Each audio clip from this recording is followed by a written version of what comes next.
Bismillahirrahmanirrahim. Alhamdulillahirabbil alamin. Wa bihi nasta'in wa 'ala umuri dunya.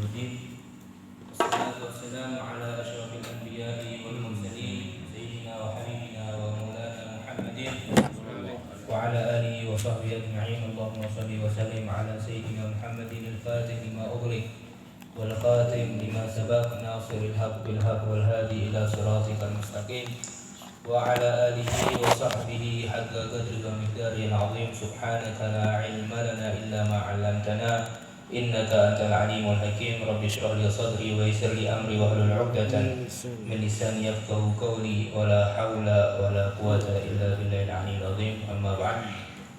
Alhamdulillah, kita bersyukur kepada Allah Subhanahu wa Ta'ala yang telah memberikan kita kemuliaannya, yang telah menganugerahi kita rahmat-rahmatnya, sehingga pada malam hari ini kita dapat melanjutkan kajian kita yang insya Allah pada malam hari ini kita akan membahas tentang hal-hal yang berkaitan dengan berpuasa, yang mana perlu kita ketahui bahwasanya kita sekarang sedang berada di bulan yang mana Allah Subhanahu wa Ta'ala mewajibkan bagi setiap hambanya untuk melaksanakan suatu ibadah yang tidak memiliki hukum wajib selain di bulan Ramadan, yaitu adalah ibadah puasa.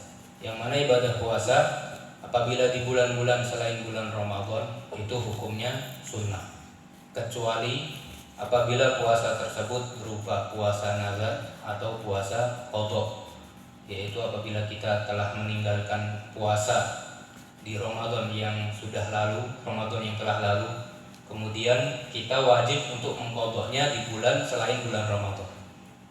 Di intinya puasa selain bulan Ramadan itu hukumnya sunnah, melainkan puasa qadha sama puasa nazar.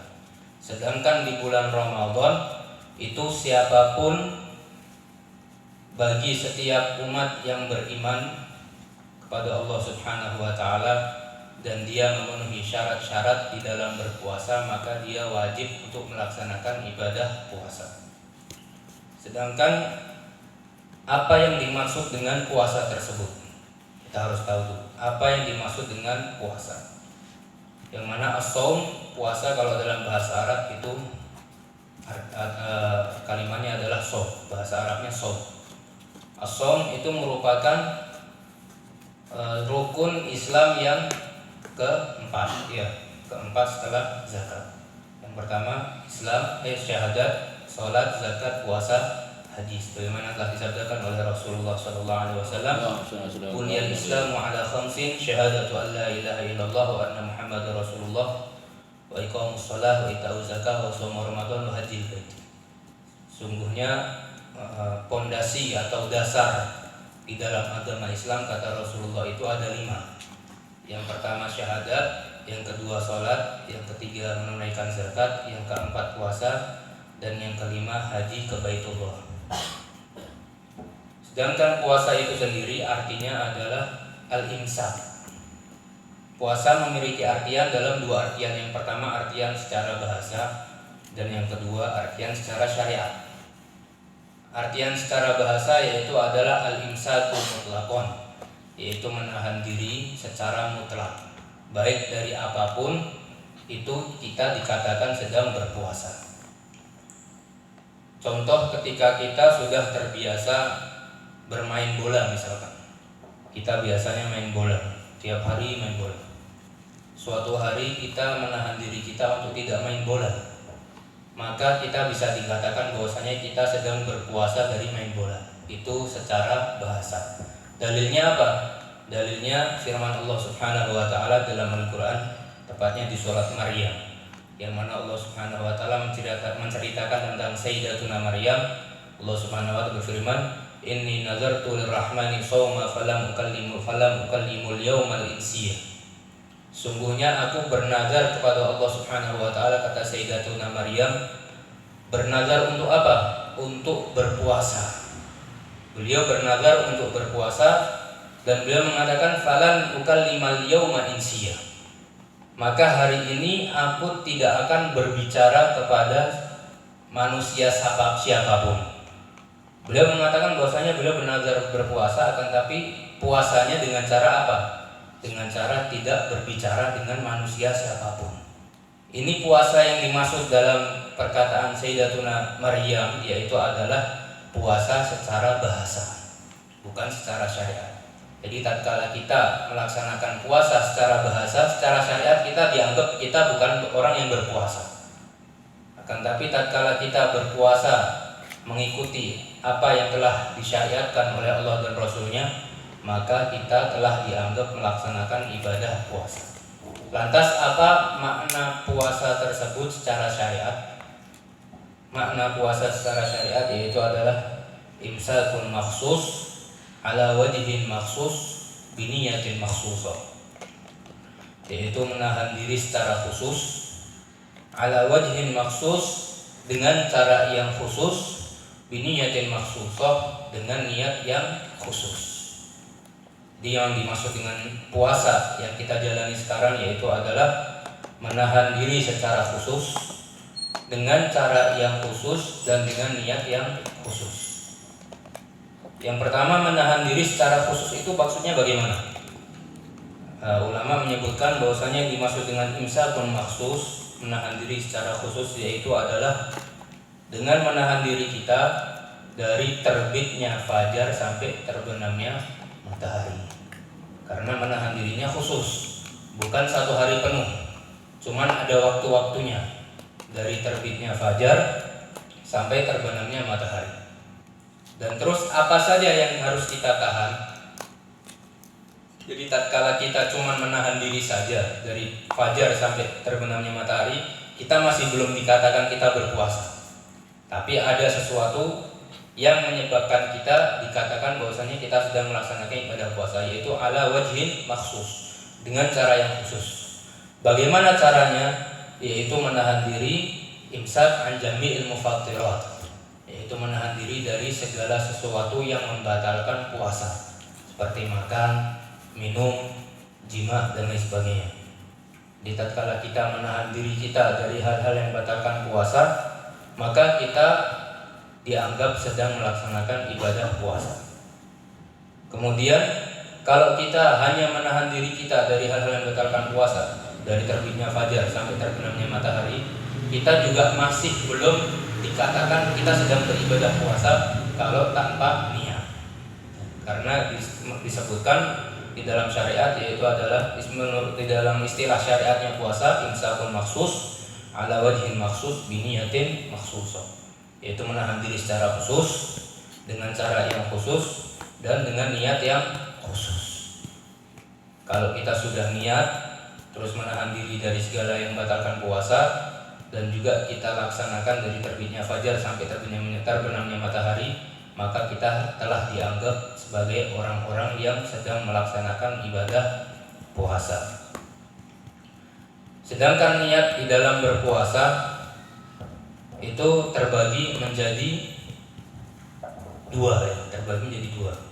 Yang pertama, niat di dalam melaksanakan puasa sunnah, dan yang kedua, niat di dalam melaksanakan puasa wajib. Kalau niat di dalam melaksanakan puasa sunnah, kita boleh niat walaupun di pagi hari, tapi dengan syarat kita belum makan sama sekali, belum ada sesuatu yang masuk ke dalam saluran pencernaan kita. Maka kita boleh niat berpuasa kalau puasanya sunnah. Dalilnya apa? Dalilnya suatu ketika Rasulullah SAW datang ke rumah istrinya, kalau nggak salah Sayyidatuna Aisyah. Datang ke rumah Sayyidatuna Aisyah dan bertanya kepada Sayyidah Aisyah, "Wahai Aisyah, ada makanan apa di rumah?" Waktu itu sebelum zuhur, masih pagi hari waktu duha. Tanya kepada Sayyidah Aisyah, "Wahai Sayyidah Aisyah, wahai Aisyah, ada makanan apa di rumah?" Maka Sayyidah Aisyah menjawab, "Tidak ada apa-apa wahai Rasulullah." Maka kata Rasulullah SAW, "Idzan ana shaim." Ya sudah, kalau begitu hari ini aku puasa. Nah, itu dalilnya. Maka kalau puasa sunnah nggak apa-apa, niatnya di pagi hari. Kalau puasa wajib yang kedua, puasa yang wajib yaitu adalah niatnya pada malam hari. Kalau kita niatnya di pagi hari, maka puasanya nggak sah. kecuali di dalam mazhabnya Imam Abu Hanifah. Kalau Imam Abu Hanifah mengatakan sah puasa wajib niatnya di pagi hari, tapi karena kita mayoritas mengikuti akan Imam Syafi'i, maka yaitu kita nggak sah kalau niatnya tidak di malam hari. Sedangkan Imam Syafi'i itu beliau mengatakan bahwasanya definisinya niat itu yaitu adalah harus berbarengan dengan apa yang diniatkan. Sedangkan kalau di dalam berpuasa itu nggak bisa kalau kita berbarengan dengan tulu'ul fajar, dengan terbitnya fajar kita nggak bisa, karena terbitnya fajar belum tentu kita bisa tebak. Nggak bisa kita berbarengan tepat dengan terbitnya fajar kita berniat, nggak bisa. Makanya disyariatkan dalam mazhabnya Imam Syafi'i niatnya harus pada malam hari. Dan juga di dalam mazhab Imam Syafi'i juga disyariatkan yang namanya imsak. Nah ini kenapa kita disyariatkan imsak? Karena kita nggak tahu fajar itu terbitnya kapan. Belum tentu muadzin itu azan itu sudah masuk waktu tepat dengan masuknya waktu subuh, belum tentu. Bisa jadi sebelum dia azan sudah masuk waktunya sholat subuh. Nah, kalau misalkan terbukti bahwasanya sebelum muadzin itu mengumandangkan azan itu sudah masuk sholat subuh dan kita masih makan dan minum, maka puasa kita pada hari itu nggak sah. Makanya disyariatkan imsak. Bahkan Rasulullah SAW itu menyuruh kita untuk berhenti makan. Selama kapan? Selama waktu ketika seseorang membaca ayat Al-Quran sebanyak 50 ayat.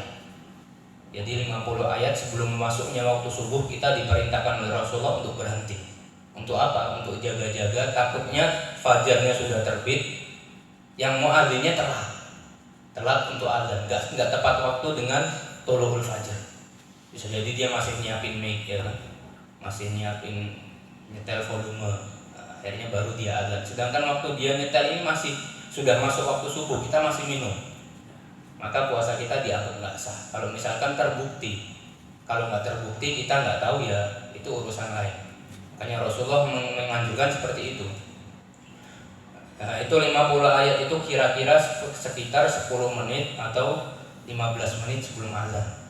Jadi kita dianjurkan untuk berhenti makan sama minum 15 menit atau maksimal 10 menit sebelum azan. 10 menit kita berhenti, jangan makan lagi, jangan minum lagi, sudah. Takutnya nanti masuk waktu subuh sedangkan kita masih makan dan minum, akhirnya batal puasa kita. Nah, ini merupakan suatu yang perlu kita perhatikan tatkala kita melaksanakan ibadah puasa. Sekarang kita melanjutkan kajian kita, yaitu kitab daripada kitab Safinatun Najah. Yang kemarin kita sudah membahas masalah muqaddimah dan kita sudah masuk ke dalam kitab tersebut. Akan tapi kita mulai dulu dengan pembahasan puasa karena kita sekarang masuk bulan Ramadan. Di sini al-muallif atau pengarang kitab tersebut menyebutkan faslun.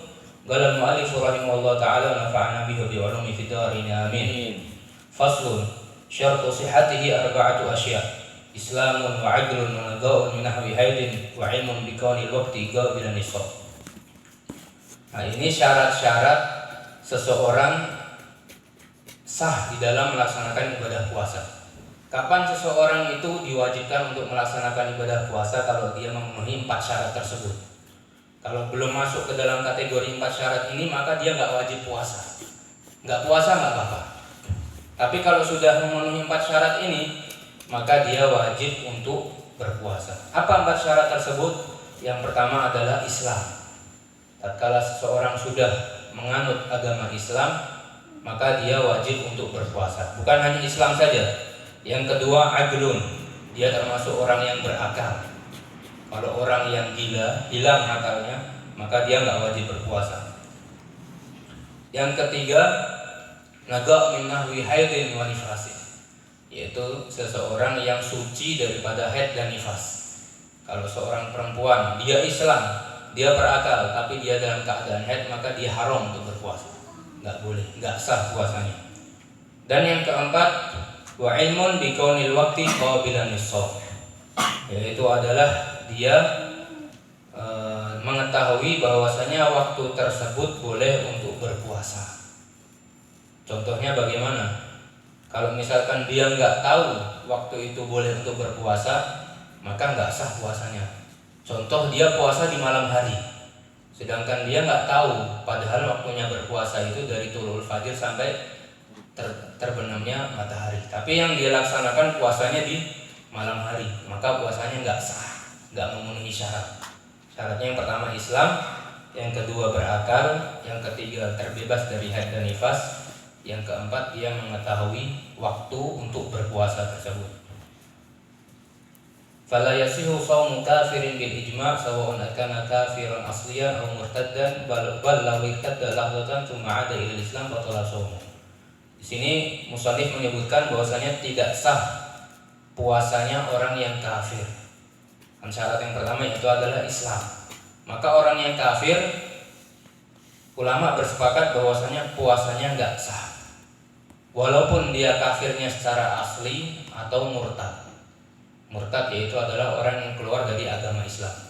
Akan tetapi perbedaan daripada orang yang kafir sama yang murtad, orang yang kafir dia tidak diperintahkan untuk melaksanakan sholat, zakat, puasa, dan haji. Akan tetapi kalau orang yang murtad, dia tetap diwajibkan untuk melaksanakan ibadah-ibadah yang wajib di dalam agama Islam walaupun ibadahnya nggak sah. Makanya dalam artian yaitu tatkala dia murtad kemudian dia masuk kembali lagi ke agama Islam, maka waktunya dia murtad dia wajib qadha semuanya. Misalkan dia murtad dalam 4 bulan, maka sholat selama 4 bulan harus diqadha, puasa selama itu harus diqadha. Tatkala 4 bulan tersebut ada 1 bulan bertepatan dengan bulan Ramadan, maka bulan tersebut wajib diqadha puasanya 1 bulan. Nah, ini perbedaan kafir sama murtad. Kalau orang yang kafir asli, dia masuk ke dalam agama Islam, dia nggak wajib qadha. Yang telah lalu sudah berlalu, dia mulai seperti bayi yang baru lahir. Kalau murtad tidak, yang telah ditinggalkan wajib diqadha semuanya. Pahalanya habis, dosa-dosa yang telah lalu tetap ada. Itu orang yang murtad. Na'udzubillahi min. Bal law irtadda lahzatan tsumma 'ada ila Islam batala shaumuh. Bahkan walaupun seseorang murtad sebentar saja, na'udzubillah, puasa, dia pagi puasa, tatkala masuk di siang hari dia murtad. Cuman 2 menit tok misalkan murtadnya, dia keluar dari agama Islam, balik lagi ke Islam, syahadat lagi, batal puasanya. Batal puasa, enggak sah puasanya. Itu yang pertama, Islam. Yang kedua al-'adl. Wal murad bihi huna at-tamyiz, fala yasih shaumu ghairil mumayyiz al-majnun wa sabi ghairil mumayyiz fi fadlaniyah. Yang kedua orang yang berakal. Yang berakal keluar daripada orang yang berakal yaitu adalah orang yang tidak berakal. Orang yang tidak berakal itu masuk ke dalam anak kecil, akalnya masih belum sempurna. Dan juga orang gila, majnun. Dan juga orang yang mabuk. Mabuk bukan karena disengaja, mabuk dengan sendirinya. Kalau mabuk karena disengaja, dia tetap wajib untuk berpuasa. Puasanya batal, wajib diqadha. Kalau orang yang mabuknya nggak disengaja, ya kalau misalkan dia itu termasuk penyakit, tetap wajib qadha itu. Masalah mabuk tetap wajib qadha. Majnun, orang yang gila nggak wajib berpuasa. Wasabi ghairul mumayyiz fi faqdaniyah. Dan anak kecil yang belum tamyiz. Jadi anak kecil, kadang ada anak kecil yang sudah tamyiz dan juga ada anak kecil yang belum tamyiz. Anak kecil yang sudah tamyiz dia sah puasanya tapi belum wajib karena belum balik. Kalau anak kecil yang belum tamyiz puasanya enggak sah, tapi tetap boleh berpuasa untuk kita ajarkan di dalam melaksanakan ibadah puasa. Karena anak kecil harus dibiasakan dari kecil. Kalau nggak dibiasakan, tiba-tiba waktu balik dia berpuasa, kaget nanti. Apa perbedaan tamyiz sama belum tamyiz? Ulama menyebutkan bahwasanya at-tamyiz yaitu adalah waladzi ya'kulu nafsahu wa yashrabu nafsahu wa yastanji nafsah. Yaitu adalah ketika anak kecil itu sudah bisa makan sendiri, minum sendiri, terus dia bisa beristinja sendiri, yaitu cebok misalkan ya. Cebok sendiri, makan sendiri, minum sendiri, maka dia sudah masuk kategori tamyiz.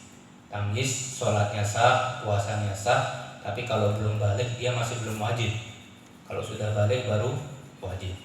Tapi tetap diajarkan untuk berpuasa dan diajarkan untuk sholat. Dan yang ketiga yaitu adalah naga min nahwi haidin wa nifasin, yaitu seorang perempuan yang suci daripada haid dan nifas. Kalau orang tersebut dalam keadaan haid dan nifas, maka enggak sah puasanya. Yang keempat yaitu ilmun bikaunil waqt qabilan shaum, yaitu dia mengetahui bahwasanya waktu tersebut adalah waktu yang sah untuk berpuasa. Di antara contohnya yang tadi yang saya sebutkan, dan di antara contohnya lagi tatkala seseorang berpuasa di hari-hari yang diharamkan untuk berpuasa. Apa hari-hari yang diharamkan untuk berpuasa? Di antaranya itu adalah hari raya, yaitu hari raya Idul Fitri atau hari raya Idul Adha. Itu 2 hari yang diharamkan oleh Allah Subhanahu wa taala untuk berpuasa. Di antaranya lagi yaitu adalah ayyamut tasyrik. Ayyamut tasyrik yaitu tanggal 11, 12, 13 daripada bulan Dzulhijjah.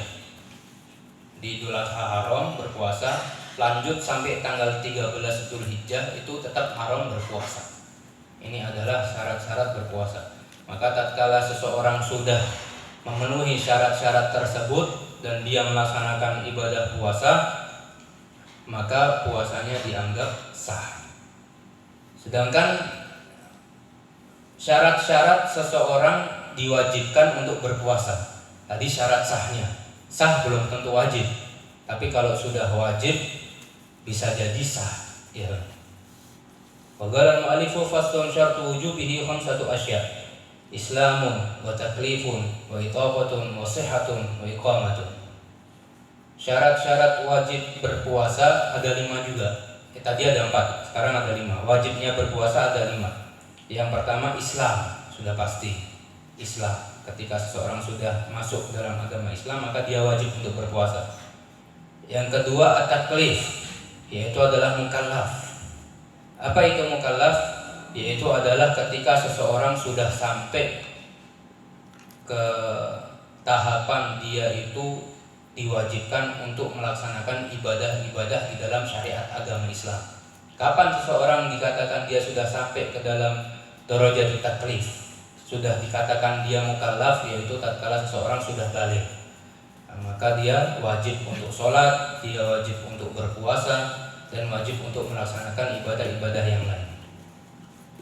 Dan yang ketiga yaitu adalah itaqah. Itaqah qudratun 'ala shaum hisan wa syar'an, yaitu adalah mampu untuk berpuasa. Mampu dalam kategori bagaimana nanti kita sebutkan. Yang keempat yaitu tadi yang ketiga, yang keempat yaitu adalah sehatun, dalam keadaan sehat. Dan yang kelima iqamah, dalam keadaan mukim, bukan dalam keadaan musafir yang sedang bepergian. Kalau orang bepergian dia boleh untuk tidak berpuasa, tapi ada syaratnya, nanti kita sebutkan semua satu persatu. Yang pertama itu adalah Islam. Islam sudah jelas. Yang kedua taklif, yaitu adalah orang yang sudah mukallaf. Bulugh wa aqil, fala yajibu shaum 'ala shabi wa majnun wa mughma 'alaih wa sakran. Maka tidak diwajibkan berpuasa bagi anak kecil, dia belum balik dan belum berakal. Mukallaf itu balik dan berakal, bukan hanya balik saja. Balik tapi nggak berakal, nggak wajib puasa. Berakal tapi belum balik, nggak wajib puasa. Tapi kalau sudah dua-duanya, balik dan berakal, maka dia wajib berpuasa. Fala yajibu shaumu 'ala sabiyyin wa majnunin wa mughma 'alaihi wa sakran. Maka tidak diwajibkan bagi anak kecil, orang gila, dan orang yang tidak sadar atau pingsan, wasakron, orang yang mabuk. Wa amma shabi fa mithlu as-sabiyah sawan kana qabla tamyiz aw ba'dahu. Dan masuk ke dalam kategori anak kecil yaitu semua anak kecil, mau dia laki, mau dia perempuan, mau dia tamyiz, mau dia belum tamyiz. Kalau dia belum balik atau dia belum berakal, dia nggak wajib berpuasa. Wal majnun fala yajib alaihim la adaan wala qada'an. Orang yang gila dia enggak wajib berpuasa dan juga enggak kena qada. Orang yang gila misalkan dia pada bulan ini dia terkena penyakit gila, maka dia enggak wajib berpuasa. Setelah lewat bulan Ramadan, maka puasanya yang di bulan Ramadan juga nggak wajib diqadha. Raf'il ghalam anhum fa fil hadits rafi'al ghalam an thalathah 'anil majnun maghlub 'ala adli hatta yabra' wa 'anil sabi hatta yahtalim. Yablugh rawahu Ahmad wa Abu Dawud wal Hakim min hadits Umar wa Ali radhiyallahu anhu. Sebagaimana disabdakan oleh Rasulullah sallallahu alaihi wasallam bahwasanya orang yang gila dan orang yang gila dan anak kecil itu dua-duanya diangkat akan kewajiban-kewajiban. Di orang yang gila sama anak kecil itu nggak wajib untuk melaksanakan sholat, nggak wajib untuk melaksanakan puasa. Tapi kalau anak kecil harus kita ajarkan. Ulama fikih, para fuqaha menyebutkan bahwasanya ketika seorang anak sudah sampai ke dalam umur 7 tahun, maka hak daripada orang tua wajib untuk mengajarkan kepada anaknya melaksanakan ibadah-ibadah yang wajib seperti sholat, seperti puasa dan sebagainya. Wajib bagi orang tua untuk mengajarkan ketika anak sudah sampai umur 7 tahun. Kalau sudah sampai umur 10 tahun, maka seorang orang tua dia boleh memukul anaknya apabila anaknya tidak mengerjakan suatu ibadah yang wajib. Jadi dari umur 7 tahun diajarkan sholat, puasa, tapi masih belum diwajibkan. Bukan diwajibkan, masih belum ditekan.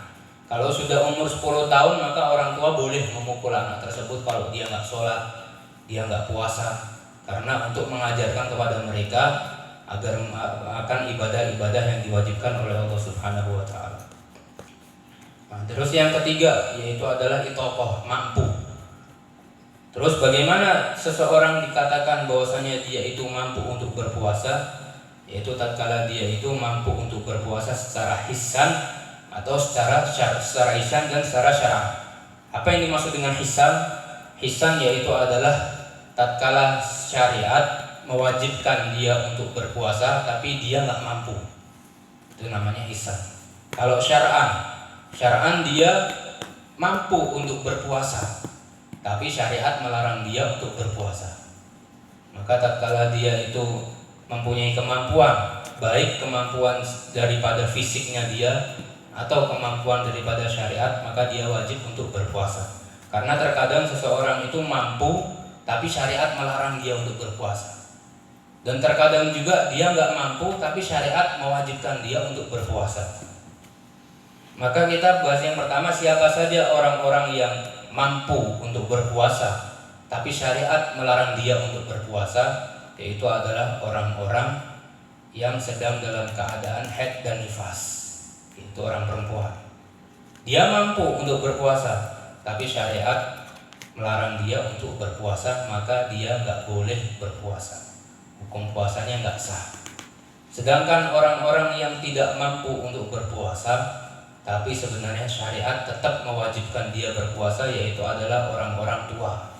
Orang yang sudah tua, nggak kuat untuk berpuasa, nggak bisa dia untuk melaksanakan ibadah puasa. Dalam artian kalau dia puasa badannya bisa tambah sakit dengan penyakit yang parah, bahkan bisa menyebabkan kematian. Nah, maka orang-orang tersebut boleh untuk tidak berpuasa. Orang-orang tua boleh untuk tidak berpuasa, akan tapi dia wajib membayar fidyah. Yaitu dalam fidyah yaitu adalah setiap harinya 1 mud. 1 mud itu nggak banyak, sekitar 2 on 3 on, nggak banyak. Ya 1 genggaman kalau kita ibaratkan pakai tangan, 1 genggaman tangan ini namanya 1 mud. Ya mungkin 1 on, 2 on, 3 on, antara seperti itu. Setiap hari dia wajib untuk membayar 1 mud. Itu fidyahnya orang tua yang tidak mampu berpuasa. Terus yang keempat yaitu adalah sehat, yaitu ketika seseorang dalam keadaan sehat. Maka ketika orang dalam keadaan sakit, dia nggak wajib berpuasa. Kalau dia dalam keadaan sehat, maka dia wajib untuk berpuasa. Akan tapi sakit di sini bukan sakit-sakit seperti sakit biasa, enggak. Contohnya pusing, sakit perut, capek, demam sedikit, maka dia nggak puasa, enggak. Kan tapi sakit yang masuk ke dalam kategori seseorang boleh untuk tidak berpuasa yaitu adalah tatkala dia sakit, dan sakitnya itu kalau dia berpuasa dia bisa mati, atau kalau dia berpuasa penyakitnya bisa tambah parah. Maka kalau misalkan kita berobat ke dokter, dokter mengatakan oh jangan puasa, makan, maka kita boleh untuk tidak berpuasa. Karena sekarang ini sudah alhamdulillah sudah canggih, kita nggak perlu ngetes diri kita ini kalau puasa tambah parah apa enggak. Cukup kita tanya sama dokter, dokter memperbolehkan kita puasa, kita puasa. Dokter melarang kita untuk berpuasa, kita nggak usah puasa, karena dokter lebih tahu dengan kesehatan kita. Kalau kita nggak puasa, kalau kita puasa akhirnya tambah parah, kata dokter jangan puasa, berarti kita boleh untuk tidak berpuasa. Itu syarat yang keempat, yaitu adalah sehat. Dan syarat yang kelima yaitu adalah al-iqamah, yaitu iqamah mukim atau menetap.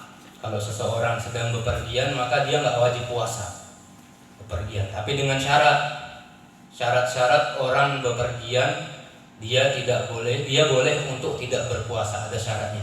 Yang pertama, an yakuna safaruhu tawilan, hendaknya bepergiannya dalam keadaan jauh, yaitu sampai ke jaraknya dia itu sampai jarak diperbolehkan seseorang untuk melaksanakan qasrus shalah, yaitu qasar shalah. Jaraknya itu adalah ulama menyebutkan di antara 83 kilo sampai 86 kilo. Atau kita kalau mau jaga-jaga ambil 86 kilo.